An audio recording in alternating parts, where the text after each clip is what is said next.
चोखो मेला नाम के एक भक्त हुए पंढरपुर में। अच्छा, चोखो मेला जो है ये कोई मातृ गर्भ से इनका जन्म नहीं हुआ। तो चोखो मेला जी जो थे, इनका जन्म कैसे हुआ? इनके माता पिता वे एक ब्राह्मण थे। तो विप्र कुल के दो दंपति दोनों नित्य एकादशी पर श्री पंडरीनाथ भगवान का दर्शन करने जाते थे। एक दिन की बात, पंडित जी के मन में आया कि हम श्री पंडरीनाथ भगवान का भोग लगाने के लिए कुछ आम ले चलें। तो आम लेकर के पंडित जी और उनकी घरवाली दोनों जब मंदिर जाने लगे, तो ठाकुर जी तो इतने प्रेमी हैं भक्तों के कि मंदिर तक आम लेकर के आए, तब तक ठाकुर जी से प्रतीक्षा नहीं हुई। भगवान एक ब्राह्मण का रूप धारण करके बाहर ही चले गए और बाहर जाकर के वो ब्राह्मण दंपति से कहने लगे, हमको बहुत जोर की भूख लगी है, हम बहुत दिन से भूखे हैं, आपके पास बहुत सारे आम हैं, इसमें से 2-3 हमको दे दो। तो विप्र दंपति ने सोचा, कोई बात नहीं, 2-3 आम इनको दे देते हैं, बाकी 2 धा के फिर पंडरीनाथ जी का भोग लगा देंगे। लीजिए लीजिए भैया, आप लोग पाओ। अब जैसे ही ब्राह्मणी ने आम दिया, पंडरीनाथ भगवान जिस रूप में आए थे उस रूप में बढ़िया प्रेम से फल पाने लगे। लेकिन वो क्या करते, थोड़ी देर तो आम चूसते, पूरा आम नहीं पाते, थोड़ा सा उसमें छोड़ देते और फिर ब्राह्मणी की गोद में ही डाल देते। और महाराज आधे आधे आम चौंकें और चौंक करके उनकी गोद में डालते जाएं। बेचारे ब्राह्मण देवता एक दूसरे दंपति एक दूसरे को देखने लगे, बोले कि ये क्या कर रहे हैं? बोले कोई बात नहीं। 2-4 आम पा करके और उच्छिष्ट छोड़ छोड़ करके उनकी गोद में ब्राह्मण तो चले गए। अभी दोनों दंपति सोचने लगे, कोई बात नहीं, 2-3 आम बचे, इनको धो के पंडरीनाथ भगवान का भोग लगा देंगे, और ये जो आम ये हमारी गोद में छोड़ गए, इनको बांध लो, कोई जानवर या कोई जीव मिलेगा उसको दे देंगे। अभी इनमें आम बचे हैं, कोई जीव खा लेगा। जैसे ही दोनों आगे बढ़े तो ब्राह्मण तो थोड़े आगे चले गए, पत्नी धीरे धीरे पीछे आ रही थी। तभी उसको अचानक इतना भार लगने लगा, वो जो उसने झोली सी बनाई थी, जैसे उसने देखा मेरी झोली इतनी भारी हो गई, खोल करके देखा तो वहीं एक नन्हा सा बालक था। उसी का नाम पड़ा चोखो मेला। उनका नाम चोखो मेला इसलिए पड़ा क्योंकि भगवान ने आम चौंक करके और गोद में मेल दिया, इसीलिए नाम उनका चोखो मेला। अब इनके कोई माता पिता नहीं है, ये ठाकुर जी ने इनको भेजा है। अब चोखो मेला को देख करके, उस बालक को देख करके ब्राह्मणी ने मन में विचार किया, अगर मैं इस बालक को लेकर के गई तो सब लोग पूछेंगे ये कैसे जन्मा, मैं सबको क्या उत्तर दूंगी? मेरी बात कोई नहीं मानेगा कि झोली में अपने आप आ गया।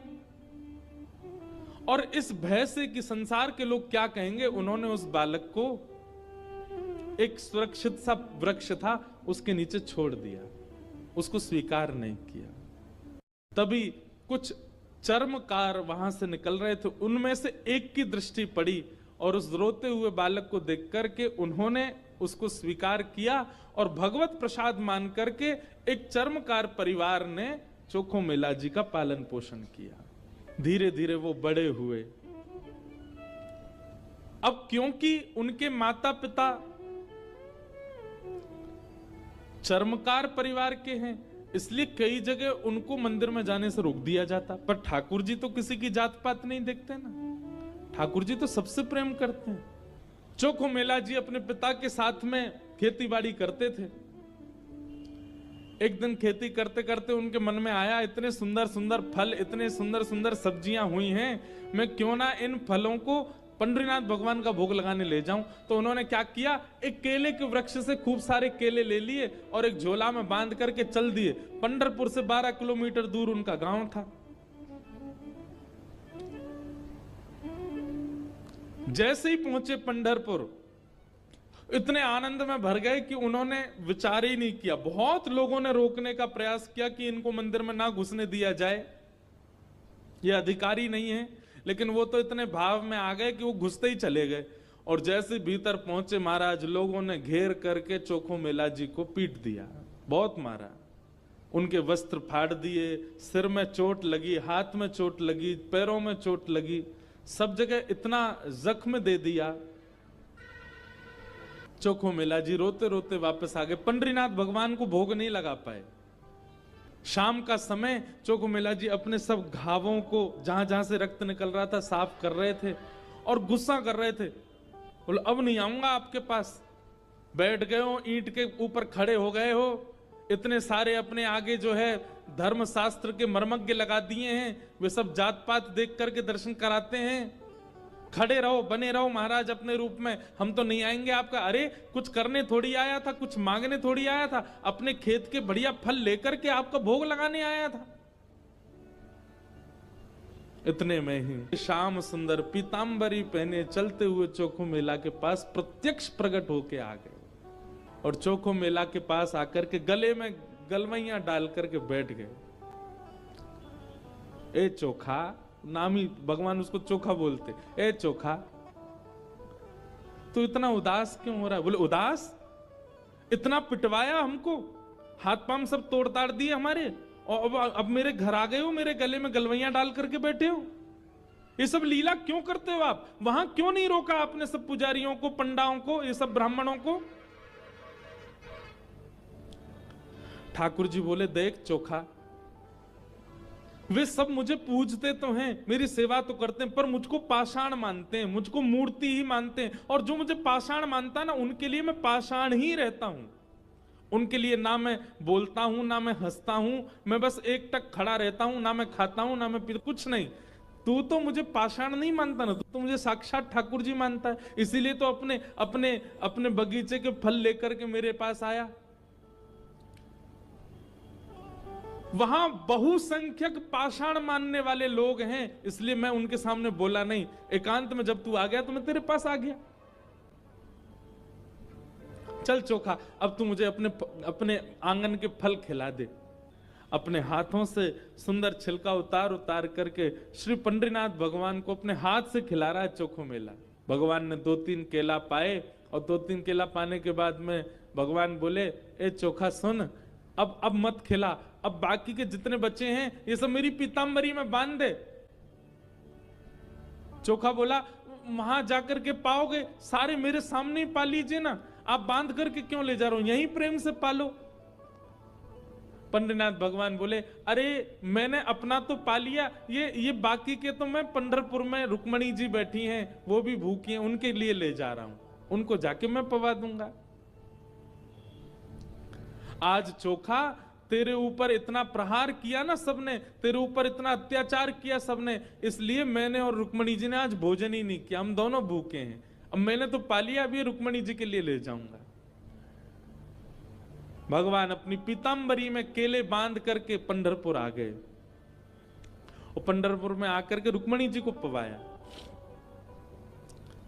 प्रातः काल ब्रह्म मुहूर्त में जैसे ही कपाट खुले श्री पंडरीनाथ भगवान के, चारों ओर केले के छिलके पड़े हैं और केले के छिलके देख करके सब पंडा पुजारी बोले हम तो कपाट बंद करके गए, ये केला के छिलका यहाँ कैसे पड़े हैं, ये कौन लेके आया? तभी एक उनमें से बोले कल वो आया था ना, एक चर्मकार का बालक, वही अपने संग बांध के लेके आया था इतने सारे केले, उसको सुबह तो हमने मार पीट के भगा दिया, निश्चित ही वो कहीं से रात में आ गया है और रात में आकर के सब यहाँ खा करके गया है ठाकुर जी के आगे। उसका उद्देश्य तो गर्भगृह को बेकार करना ही था, इसलिए ये सब हुआ है, ये उसी ने किया है। और सब पंडा पुजारी नाराज हो गए, अपने हाथ में डंडा ले ले करके कमर कस के सब पहुंच गए चोखो मेला के घर, और वहां पहुंच करके घर से निकाल करके फिर पीटा उनको, फिर मारा। चोखो मेला घर में सो रहे थे और घर में जाकर के वहां से घसीट करके उनको मारा सबने। बोले अरे दुष्ट पापी, तुझको मंदिर में नहीं जाने दिया तो रात्रि तू गर्भगृह में घुस गया। चोखो मेला पिटते रहे, नेत्रों से आंसू बहाते रहे, जय हो पंडरीनाथ, कैसी लीला करते हो, सुबह पिटवाते हो, रात में आकर के खा जाते हो मेरे हाथ से। लेकिन अब की बार श्री पंडरीनाथ नाराज हो गए। पंडा पुजारी सब अपना काम करके चोखो मेला के साथ थोड़ी हाथापाई करके सब जैसे ही वापस आए, पंढरपुर में श्री पंढरीनाथ भगवान के मंदिर के मुख्य द्वार सारे अपने आप बंद हो गए और भीतर से ठाकुर जी ने ताला लगा लिया, लॉक कर लिया, बंद हो गए ठाकुर जी मंदिर के अंदर। सबने अथक प्रयास कर लिया लेकिन एक भी द्वार नहीं खुल पाया। पूरा दिन व्यतीत हो गया, बड़े बड़े कारीगर आ गए लेकिन दरवाजा तोड़ भी नहीं पाए, खोल भी नहीं पाए। तब अंत में सबको लगा हमने कोई अपराध किया है।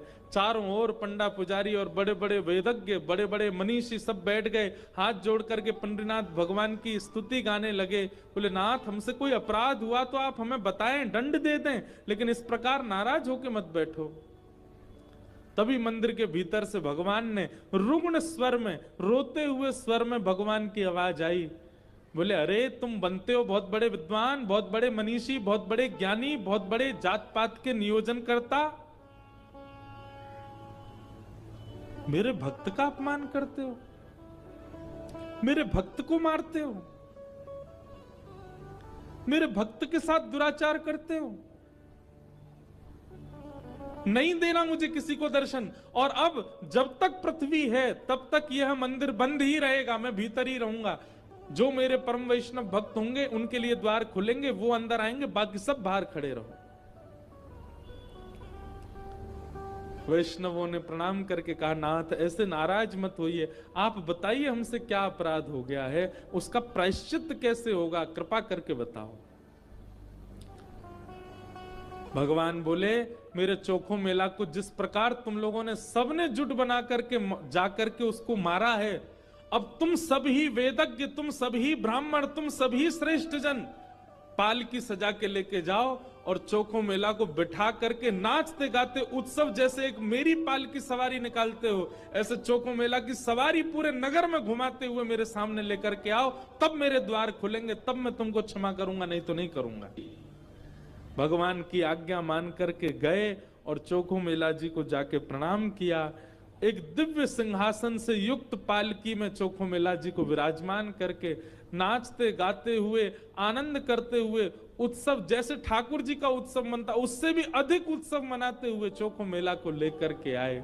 और जैसे ही पंढरीनाथ भगवान के सामने पालकी पहुंची, अपने आप मंदिर के सारे द्वार खुल गए और मानो आज लग रहा था कि भक्त भगवान का नहीं, भगवान भक्त का दर्शन कर रहे हैं, भगवान चोखो मेला का दर्शन कर रहे हैं।